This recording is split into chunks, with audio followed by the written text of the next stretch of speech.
Hello friends, welcome to समाधान e learning platform.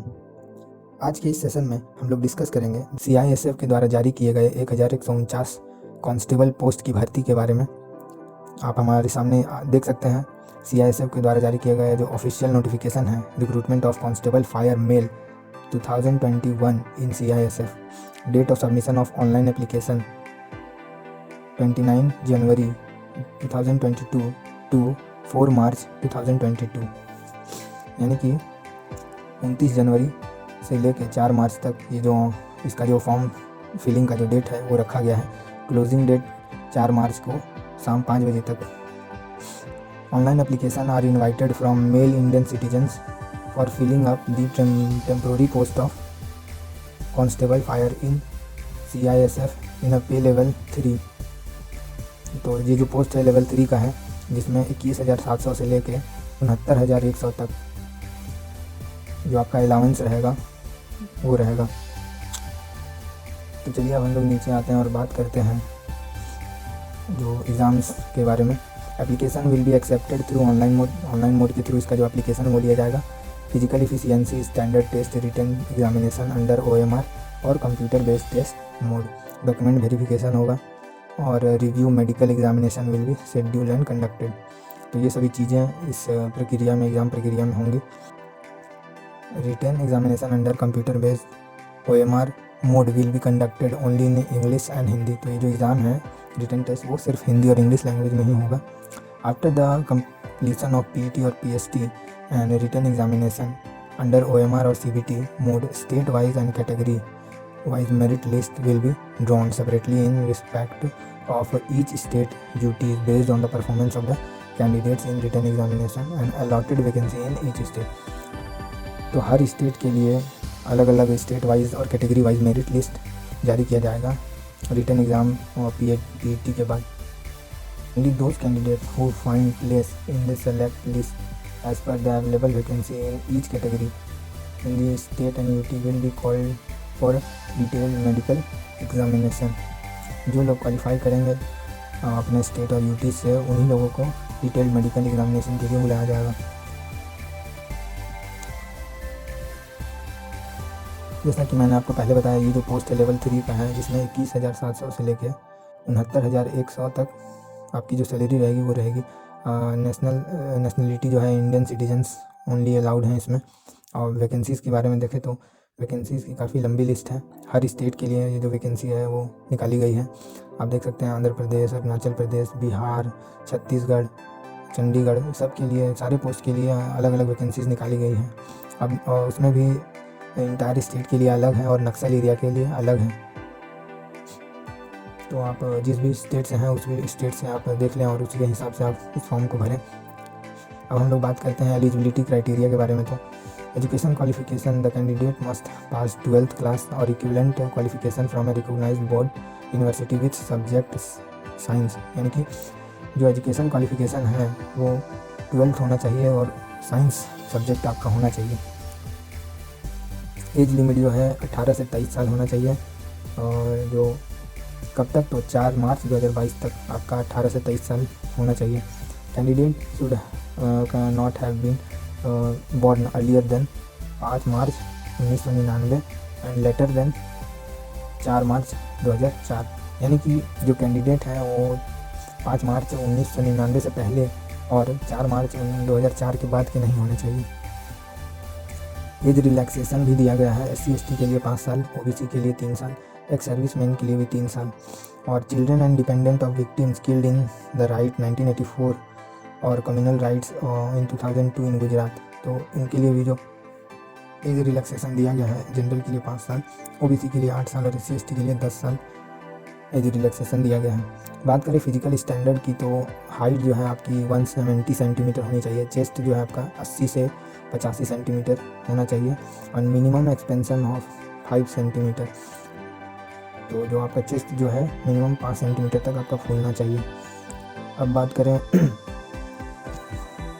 Permissible relaxation in physical standard, तो physical standard में भी आपको रिलैक्सेशन दिया गया है। Candidates belonging to hill areas of Garhwal, Kumaon, Himachal Pradesh, Gorkhas, Dogras, Marathas, ये जो हैं इनके लिए हाइट जो है 165 सेंटीमीटर और चेस्ट 78 से 83 सेंटीमीटर होना चाहिए। ठीक है। वेट की बात करें तो proportionate to height and age as per medical standard. तो वेट जो है आपका बॉडी मास इंडेक्स के हिसाब से होना चाहिए। मेडिकल स्टैंडर्ड आप देख लें। The shortlisted candidate will be medically examined by medical board to assess their physical and medical fitness. तो ये सब तो मेडिकल वगैरह तो होगा ही। टैटू वगैरह के बारे में देखें तो content being a secular country the religious sentiments of the countryman are to be respected and thus tattoos depict religious symbols and as followed in Indian army are to be permitted. तो इस तरह के जो tattoo है वो permitted है। बाकी आप अपना देख लें। लोकेशंस टैटू मार्क्ड और ट्रेडिशनल जो कभी कभी जो ट्राइबल पीपल होते हैं उनका जो अपना ट्रेडिशनल टैटूज वगैरह होते हैं तो उनके लिए भी है यहाँ पे परमिसेबल है, but only in left for arm यहाँ पे दिया गया है। साइज भी है टैटू का वो कितना होना चाहिए वो भी दिया गया है। तो ये सारी क्राइटेरिया अगर आपके पास टैटू है तो ये सब आप एक बार देख के जाएँ। फॉर्म भरने से पहले आप ये सभी चीज़ें आप एक बार अपना देख लें। नोट में बात करें तो candidates who have not acquired the essential educational qualification as on closing date for receipt of the online application form will not be eligible and need not apply. तो अगर आप क्लोजिंग डेट तक आपका जो एलिजिबिलिटी क्राइटेरिया वो आप fulfil नहीं करते हैं तो आप एलिजिबल नहीं हैं और आपको अप्लाई करने की ज़रूरत नहीं है। Candidates should note that only the date of birth and name as recorded in the matriculation और senior secondary examination certificate will be accepted for determining the age and name. तो आपका जो मैट्रिकुलेशन और सीनियर सेकेंडरी एग्जामिनेशन जो certificate है वही आपके लिए एज और नाम का जो प्रूफ है वही साबित करेगा। नोट 3 में बात करें तो ex serviceman who has already secured employment in civil side under the government on regular basis after availing the benefit of reservation again the ex-servicemen for their re-employment are not eligible for reservation in ex-serviceman category and fee concession। यानी कि जो लोग जो ex serviceman हैं और वो पहले से ही कहीं पे एक्स सर्विसमैन की जो छूट है वो ले चुके हैं वो दोबारा यहाँ पे नहीं ले सकते हैं और इस फॉर्म के लिए एलिजिबल नहीं हो पाएंगे अगर आप एक्स सर्विसमैन से दोबारा अप्लाई करना चाहते हैं तो। नोट 4 की बात करें तो age concession reservation is not admissible to sons daughters and dependents of ex serviceman. तो एक्स सर्विसमैन की सन डॉटर और डिपेंडेंट्स को एज रिलैक्सेशन नहीं मिलेगा। यहाँ पे दिया गया है कि चिल्ड्रन का डिफिनेशंस में चिल्ड्रन में कौन कौन आते हैं और फैमिली मेम्बर्स में कौन कौन आते हैं। तो ये सब तो होते रहेंगे। अब हम लोग नीचे आते हैं और देखते हैं कि प्रोसेस क्या है। Process of certification and format certificate domicile वगैरह होना चाहिए आपके पास प्रॉपर। अप्लाई कैसे करना है तो उसमें आते हैं हम लोग। Application must be submitted in online mode. Online mode में आपका जो एप्लीकेशन है ऑनलाइन मोड में सबमिट होगा। ठीक है। अपलोडिंग ऑफ फोटोग्राफ जो फोटोग्राफ्स का जो नॉट ओल्ड क्राइटेरिया है not more than 3 months old from the date of publication of notification. तो जो नोटिफिकेशन आया हुआ है उससे 3 महीने पहले का जो फोटोग्राफ है नहीं होना चाहिए। JPEG फॉर्मेट में होना चाहिए। 20 से 50 KB का होना चाहिए। और ये जो डायमेंशन है उसको भी एक बार देख लें। The date on which the photograph has been taken must be clearly printed on the photograph. जिस डेट को आपका जो फोटोग्राफ लिया गया है वो जो डेट है उसमें क्लियरली मेंशन होना चाहिए। अपलोडिंग ऑफ सिग्नेचर उसका जो फॉर्मेट है सेम JPEG में होगा और 10 से 20 KB का होगा। अपलोडिंग ऑफ डॉक्यूमेंट्स के बारे में देखें तो matriculation certificate senior secondary certificates वगैरह देना है आपको एज और क्वालिफिकेशंस के लिए। Last date and time submission of online application जैसे कि मैंने पहले बताया 4 मार्च 2022 लास्ट डेट है अब एप्लीकेशन भरने का। Candidates are advise in their own interest to submit online application much before the closing date. तो क्लोजिंग डेट से पहले कोशिश करें कि आप फॉर्म अप्लाई कर दें। एप्लीकेशन फ़ीस क्या होने वाली है। एप्लीकेशन फ़ीस जो है 100 रुपीज़ होने वाली है। Candidate belonging to SC ST EWS ESM यानी कि ex serviceman are excepted from payment of fees. तो ये लोग आप लोगों को फ़ीस देने की ज़रूरत नहीं है। Fee can be paid online through net banking by using debit और credit cards and UPI SBI branch by generating the SBI challan. यानी कि आप नेट बैंकिंग और मतलब कि SBI की ब्रांच में जाके आप फ़ीस जमा कर सकते हैं। Online fee can be made by the candidates up to 4-3 2022 यानी कि 4/3/2022 तक ही आप फीस पेड कर पाएंगे।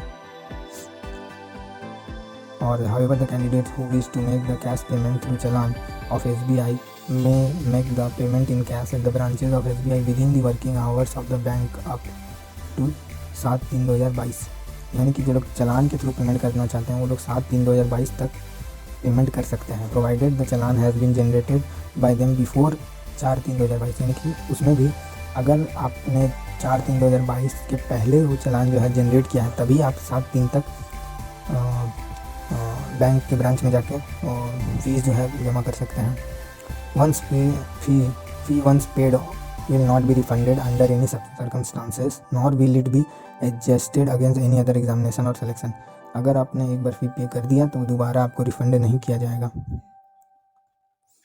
आगे बात करें तो all candidates who registered themselves in response to this advertisement by the closing date and time whose application are provisionally accepted and found to be in order as per the terms and conditions of these notification will be assigned roll number and issued admit card। तो अगर आपका सब कुछ सही रहा तो आपको roll number और एडमिट कार्ड इशू किया जाएगा for PET and PST। Subsequently qualified candidates will be issued admit cards for the next stage. तो उसके बाद जो क्वालिफाई करेंगे उसके लिए फिर नेक्स्ट स्टेज का एडमिट कार्ड अप्लाई किया जाएगा। The department will undertake detailed scrutiny of application for eligibility and other aspect at the time of PET, PST and written examination. As such, candidate will be accepted only provisionally. The candidate must go through requirement of educational qualification, age, physical and medical standard, etc. and satisfy themselves that they are eligible for the post. If any claim made in the application is not found substantiated during the entire recruitment process, the candidature will be cancelled।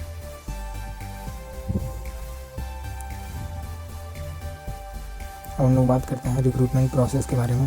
तो सबसे पहले आपका जो है physical efficiency जिसको PET या फिर physical standard test जिसे PST कहते हैं।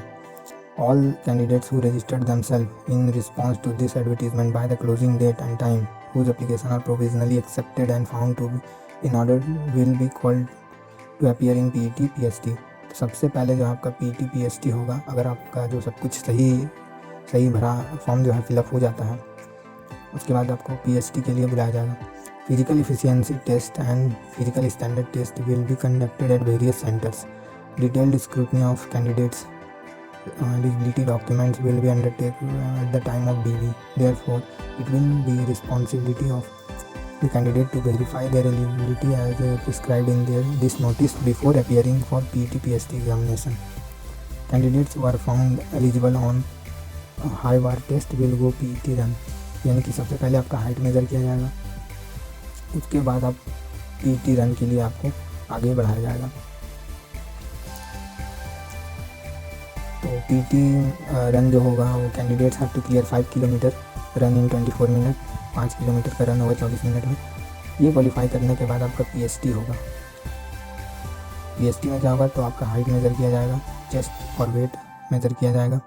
आपका हाइट कितना होना चाहिए, हाइट जो है 170 सेंटीमीटर का होना चाहिए, चेस्ट 80 to 85 सेंटीमीटर का होना चाहिए, जिसमें से 5 सेंटीमीटर मिनिमम एक्सपैंड होना चाहिए।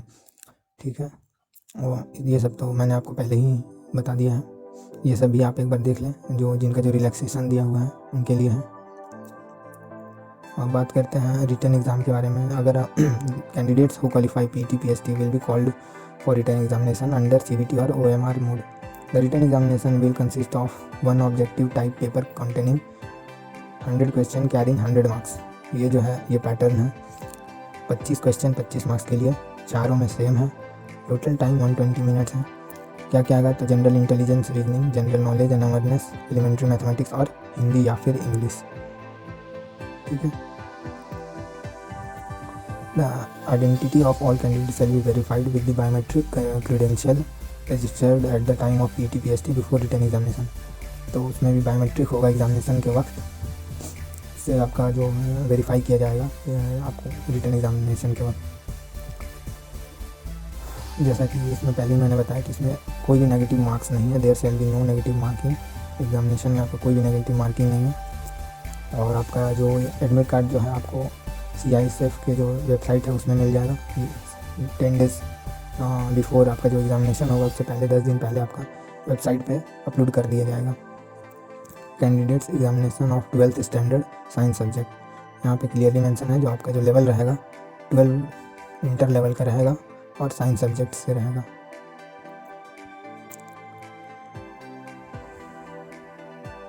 तो ये पूरा एडवर्टीज़मेंट है, आप इसको एक बार अच्छे से पढ़ लें, उसके बाद ही फॉर्म भरें, ताकि आपको ये जो प्रोसेस है रिक्रूटमेंट प्रोसेस उसके दौरान बीच में आपको कहीं कुछ दिक्कत और परेशानी का सामना ना करना पड़े।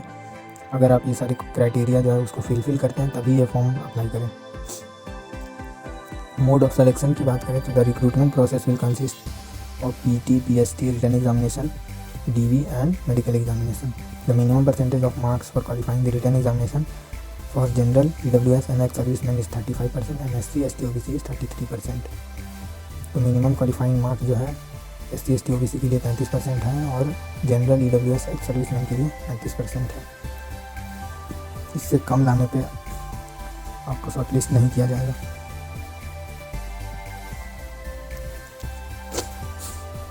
ये सारी चीज़ें पूरी करने के बाद एक मेरिट लिस्ट बनेगी जो कि आपकी स्टेट वाइज होगी। रिजोल्यूशन और टाई क्लॉज, टाई अगर होने के कंडीशन में कुछ अगर आपका टाई हो जाता है तो उसके लिए भी यहाँ पे मेंशन किया गया है, जिसका एज ऊपर रहेगा उसको प्रेफर किया जाएगा। और क्या, यही सब है।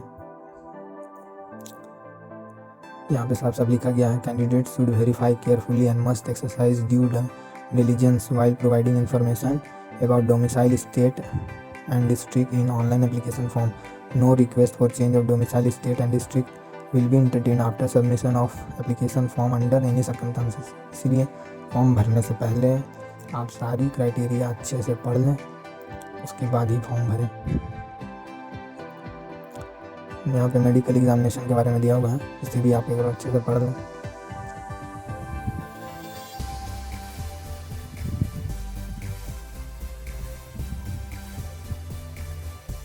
यहाँ पे जो है आपका प्रोसीजर दिया गया है, फॉर्म आपको कैसे फिल करना है प्रॉपर।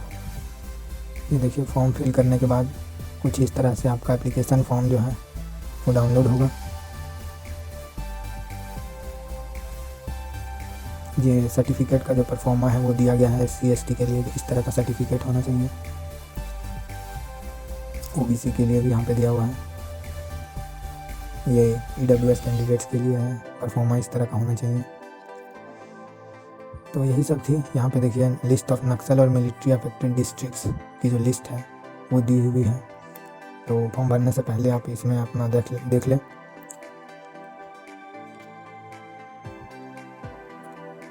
तो साथियों, ये थी सीआईएसएफ द्वारा जारी किए गए 1149 कांस्टेबल पोस्ट के लिए जो वैकेंसी है उसके बारे में। आशा करता हूँ आपके लिए ये वीडियो हेल्पफुल रही है। दोस्तों, अगर ये वीडियो आपके लिए हेल्पफुल रही है तो इसे लाइक करें और इसे अपने दोस्तों तक ज़्यादा से ज़्यादा शेयर करें। वीडियो से जुड़े कोई भी सवाल आप हमें कमेंट बॉक्स में कमेंट करके पूछ सकते हैं। इसी तरह की और भी इंफॉर्मेटिव वीडियोस के लिए आप हमारे इस चैनल को सब्सक्राइब करें और लेटेस्ट वीडियो की अपडेट के लिए बेल आइकन प्रेस करें। इस वीडियो की पीडीएफ के लिए आप हमें टेलीग्राम में फॉलो करें, जिसका लिंक डिस्क्रिप्शन बॉक्स में है। दोस्तों, सेशन में अंत तक बने रहने के लिए आप सभी का धन्यवाद। आज के लिए बस इतना ही। मिलते हैं हमारे अगले धमाकेदार वीडियो में। जय हिंद।